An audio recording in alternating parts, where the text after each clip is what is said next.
décembre ñu wax ci mbirum RTS ni ki démb nag seen ña nga xam ne ñoo di liggéeykat ya bàyyiwuñu ba tey ki nga xam ne moo di Pape Alé Niang di directeur général bu RTS jàpp nañ ni na mu yoree RTS daal du yorin wi gën ñoom nag li ñu sàkku mooy ñu daal di koy dàq ca bopp RTS waaye tamit ñu def ab audit d'urgence boo xamante ni daal war nañ ko def ndax la mu yoree RTS daal xel da cee tee.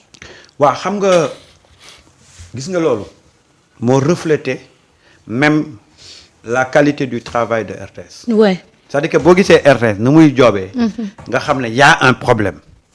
mais problème bi nag dafa dem ba laal liggéeykat yi.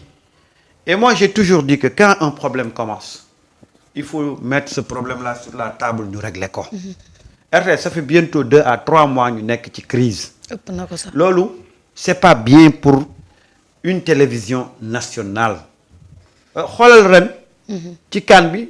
beaucoup de gens ont fustigé les qualités d'image de la RTS, les reportages, tout ça dañ ko fustigé lan moo ko indi mais quand il y a pas une bonne santé sociale dans une entreprise mais dafay refléter wu ci qualité de production entreprise bi RTS tey mënul def liggéey bu baax tant que cette crise là continue di persister ndax war nañ ko dàq wala waruñ ko dàq y a une autorité bu leen coiffé ñoom ñëpp il faut que cette question là soit réglée mais on peut pas aujourd'hui assister à ce spectacle-là une télévision nationale des gens def benn rassemblement wala benn sitting pour fustiger la démarche ou le comportement du directeur kan moo ci am dëgg kan moo ci amul dëgg ñun yeggaguñ ci niveau boobu mais une télévision nationale ne doit pas traîner avec une crise pareille nañ ko régler te gis nga xam nga la laa gëm Waly Diouf Bodiang li muy wax rek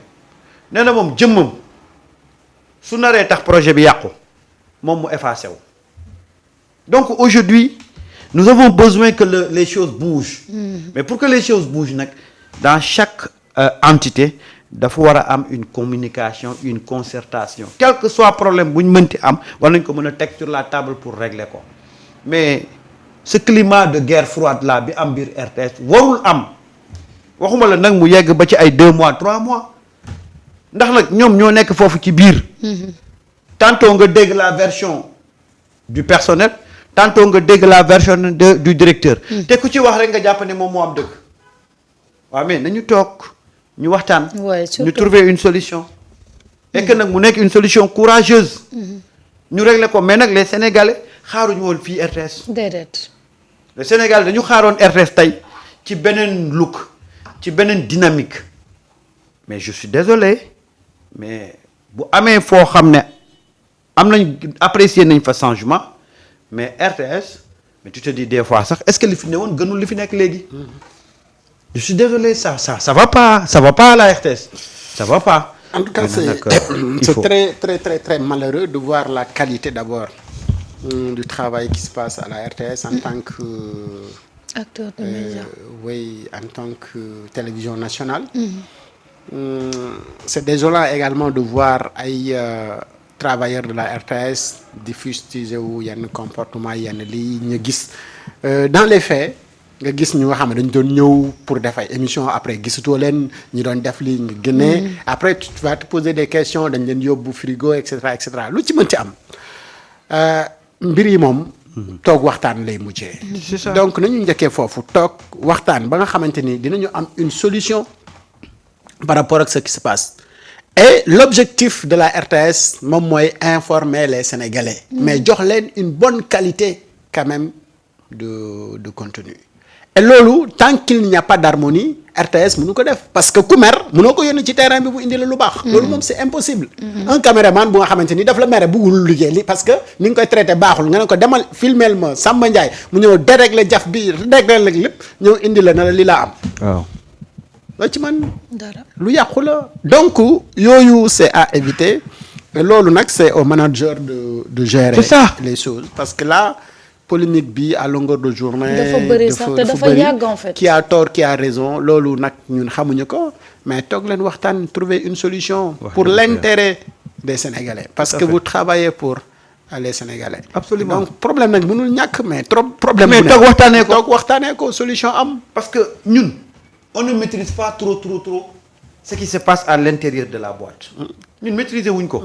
mais xoolal Samba ce qui s'est passé ci célébration Coupe d'Afrique bi. waaw mais RTS nous projette ay images de 480. waaw. au moment où tu devais nous donner des images de 1080 mais xoolal différence bi nu mu toll. waaw. mais c'est quoi le problème doo ma wax ne RTS amul assez de moyens pour def ko. loolu youtubeurs yi sax dépassé nañu loolu youtubeurs yi doon topp ba seen live di càng sax ñoom il était à 780 à 720. ma ne topp li ñuy ñàkk a bëri yëpp. li ñuy ñàkk a bëri yëpp bu ñu fi nekkoon di xëy di tojante bopp suba ngoon duñ fi def émission bu baax. déedéet. duñ fi def émission bu baax. gis nga la qualité d'une boîte dépend de relation sociale bi am ci biir boîte bi. c'est important. une fois encore et là il faut que ñu xam parce que xam nga tey bu fekkee ne travailleurs yi ñoo am tort ah. mais le directeur ou le ministre de tutelle n'a qu'à prendre ses responsabilités. bu fekkee ne directeur bi moo am tort mais le ministre de tutelle n'a qu'à prendre ses responsabilités. parce que nag dans cette situation là on peut pas jouer au ping-pong. kii moo wax dëgg kii moo am tort kii moo wax dëgg ba kañ. mais bu nekk nit nekkee ci tort il faut sanctionner bu nit ki nekkee ci dëgg mais nga jox ko les pleins pouvoirs pour mu doxal ñun xamuñu ku nekk ci dëgg xamuñu ko da ngay dégg rek ay version kii bu xëyee wax ngoon si kee wax.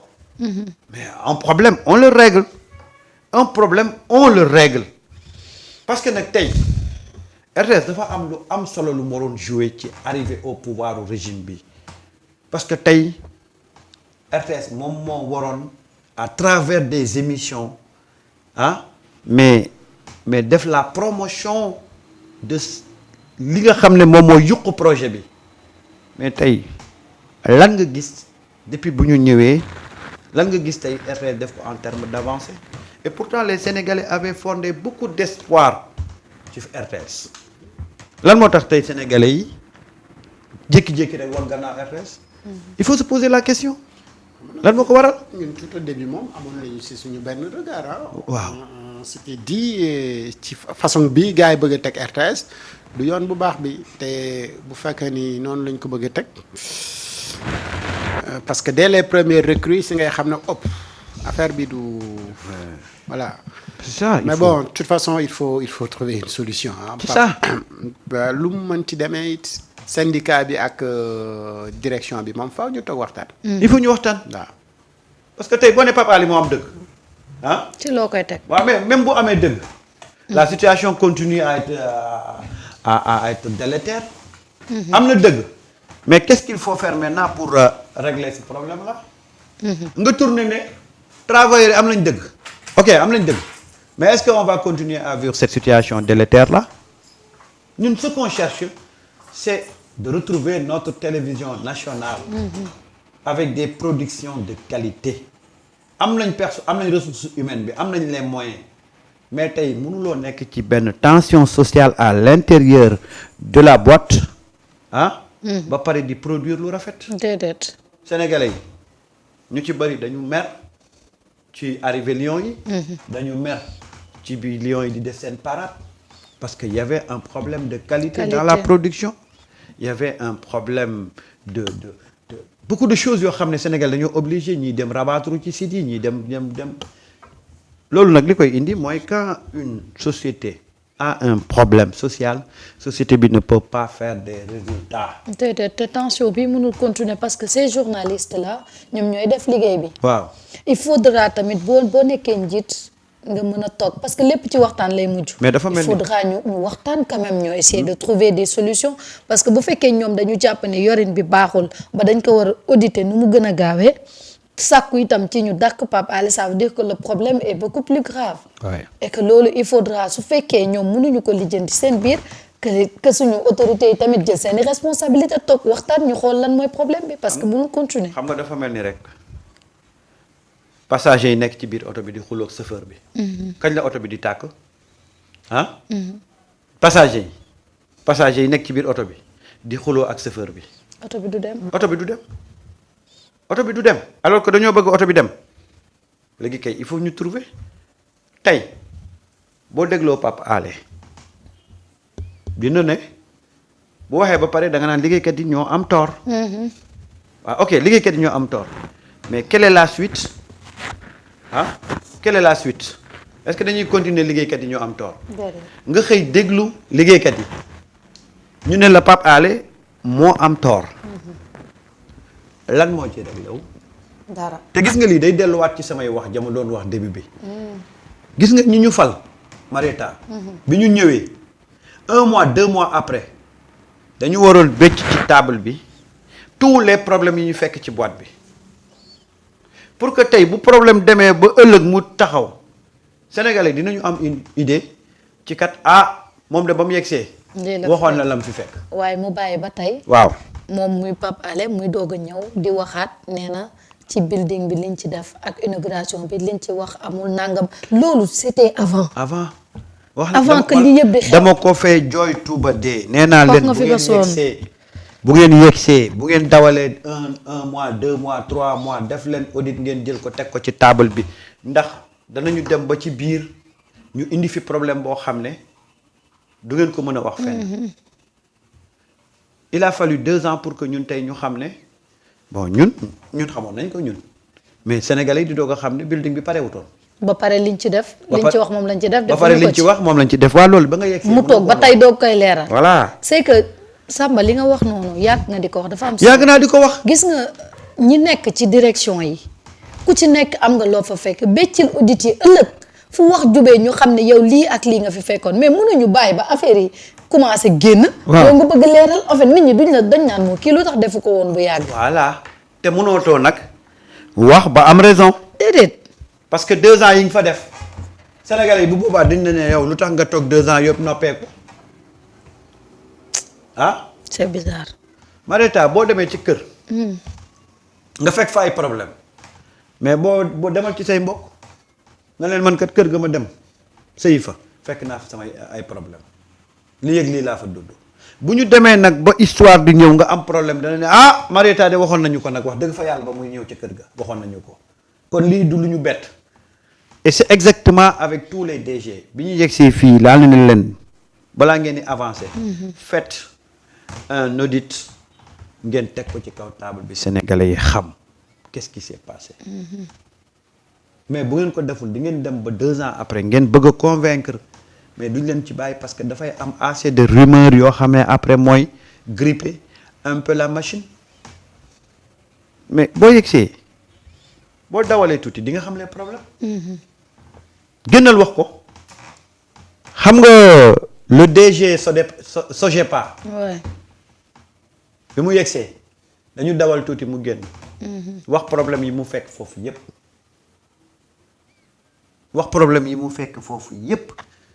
tey problème buñ ci gisee day fekk les Sénégalais étaient déjà au parfum mais boo bàyyee nag bay affaire yi commencé am problème après malheureusement c'est ñii dañuy gëm li nga wax ñii duñ gëm li nga wax tey quand tu écoutes le syndicat mais tu as l'impression que c'est le syndicat qui a raison quand tu écoutes le directeur tu as l'impression que c'est le directeur qui a raison mais en tout état de cause pendant que guerre bi di continuer mais sénégalais yi ñoom ñoo ci gën a sonn parce que les sénégalais dañu doon xaar une RTS new look en termes de contenu en termes de programme en termes de mais malheureusement RTS la fa nekk dara bougé wul am na si sax ñoo xam ne dañoo jàpp ne sax daa gën a yées waaw alors que tey Marieta gis nga télévision nationale bii mënoon nañu jàppale ci lu bari quoi waaw lu bari sax waaw mënoon nañu jàppale ci lu bari en termes de programme parce que tey gis nga le projet là RTS tey moo waroon nekk fer de lance bi moo ko waroon vulgariser à travers des émissions des capsules waaw mais nu ñuy waxaate rek une fois encore ñun waxuñu kenn ne kii moo am dëgg kii moo am dëgg parce que xamuñu ko nañ toog waxtaan daal waaw même tey supposons que aujourd'hui comme ni ñu koy waxee ne y a des gens politiciens yu nekk foofu di saboter mais il faut donner au DG le plein pouvoir de changer ça kese est-ce que day bàyyi politiciens yi continuer di saboter déedéet supposons ñoom li ñuy wax li ñeen ñi di wax supposons mu nekk dëgg mais est-ce qu'on va continuer parce que prétextant que il y a des gens tapis dans l'ombre yu nekk ay politiciens kon boobaa kay politiciens ñu ngi am gain de cause ci li ñu nekk ah. wallaay s'il y a des gens qui manifestent une volonté de ne pas faire bouger les choses mais il faut prendre des sanctions il faut prendre des mesures mais on ne peut pas se refuser ci prétexte ne ñi fa nekk ay waa APR lañ.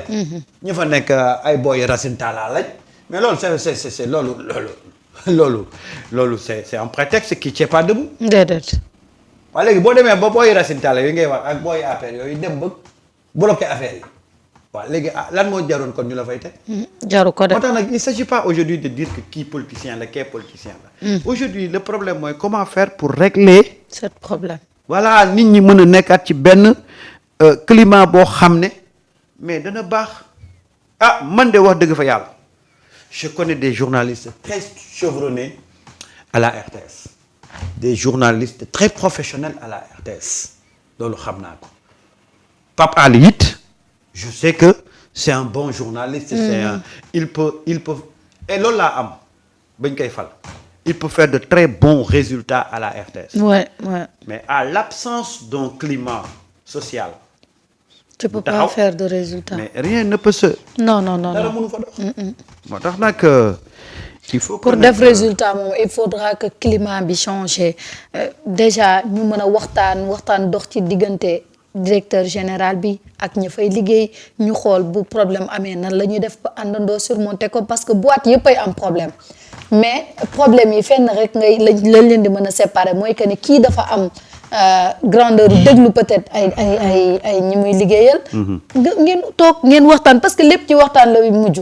donc il faudra ñu waxtaan déjà ñu bëri ñi ngi doon wax le fait que ñoom ki doon def journal Olof bi. Habibou ñëpp di ko laajtee ñu frigo ko et tout ça loolu yëpp ay problème la. parce que am na loo xamante ni ci antenne boo ko defee dafay fës dañuy xam ne diw mi kat lan moo tax ñu def ko loolu yëpp waxtaan la te RTS vraiment mooy vitrine bi de. voilà mooy yaay.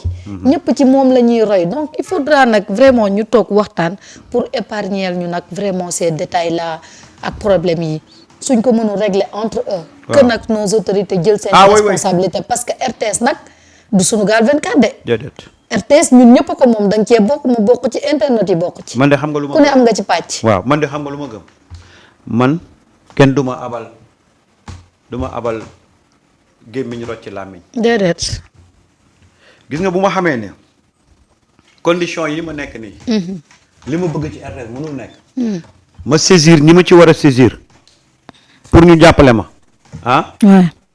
buñ ma jàppalewul man je n'accepterai pas de durer là-bas sama image di yàqu. il faut prendre ses responsabilités. kese. il faut prendre ses responsabilités.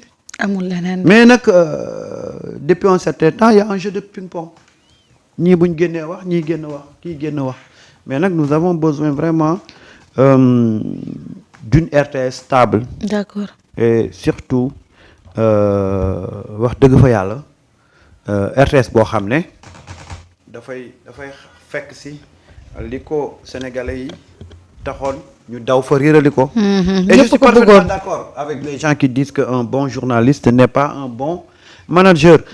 C'est très simple loolu kay xoolal mooy géej gi amul ndox. wallaay. mun nga nag dans le cadre de say parcours nga dem ba nekk un journaliste et un bon manager. mais que les gens ne pensent pas que parce qu'il a longtemps été non. Ça n'a rien à voir mais nag mën nga nekk ci journalisme.